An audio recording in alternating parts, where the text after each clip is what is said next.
মাত্র কিছুক্ষণের বৃষ্টি, তাও 3 দিন আগে। কিন্তু তার রেশ কাটেনি কালীগঞ্জ বাজারের মূল চৌরাস্তা মোড়ে। রাস্তার উপর জমে থাকা জল এমন অবস্থা যে হাঁটা চলাই কঠিন। তার উপর বড় গাড়ি গেলেই ছিটকে উঠছে নোংরা জল, সরাসরি ঢুকছে দোকানে, এমনকি রাস্তার ধারে বসা সবজি বিক্রেতাদের উপরেও। ব্যবসায়ীদের কথায় এই পরিস্থিতির জেরে ক্রেতাদের আনাগোনা কমে গিয়েছে। দৈনন্দিন জীবনে এর প্রভাব পড়েছে স্পষ্টভাবেই। এর মধ্যেই সামনে বিধানসভা নির্বাচন, আর ঠিক তার আগেই রাস্তার এই বেহাল ছবি ঘিরে ক্ষোভ বাড়ছে স্থানীয়দের একাংশের মধ্যে। প্রশ্ন একটাই, এই সমস্যার সমাধান কবে, নাকি ভোট এলে আবারও সব প্রতিশ্রুতি ঝড়ে উঠবে?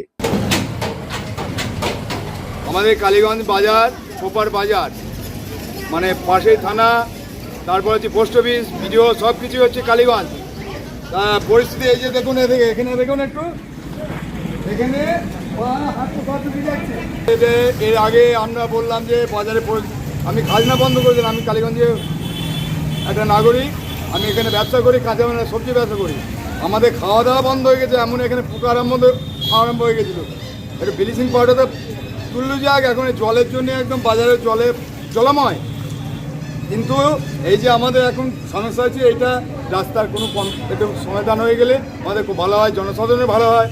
স্কুলের ছাত্রছাত্রীদের তারা পড়ে যাচ্ছে। পরশুদিনকে একজন ছাত্র এখানে পড়ে গেছিলো, সাইকেল নিয়ে পড়ে গেছিলো। চরম সুবিধা, ড্রেনের জল রাস্তায় উঠে পড়ছে। আর কী বলবো, কোনো মেয়েদের আসলে, এবং এখানে হাই স্কুল আছে, আজকে বহুত দিনকার পুরানো, এবং প্রাইমারি স্কুল আছে, তারপরে পোস্ট অফিস আছে, তবুও সব লোক ওখানে যেতে পারছে না, বাচ্চা ছেলেদের স্কুল যেতে পারছে না। আমাদের ব্যবসার ক্ষতি হচ্ছে, ব্যবসার তো ক্ষতি হচ্ছে। আর কি বলবো, আর তো চরম, রাস্তাটা তো হচ্ছেই না। রাস্তাটাও আজকে আমরা অনুরোধ দীর্ঘদিন রাস্তাটাও যেন হয়, এইটা আমাদের চাই না। আমরা কারণ দোষারোপ করতে চাইছি না, কিন্তু যেন আমাদের জিনিসটা ঠিকঠাক হয়। আমাদের আবেদন করছি যে আমরা রাস্তাটা যেন হয়, রাস্তাটা যেন আমাদের হয়।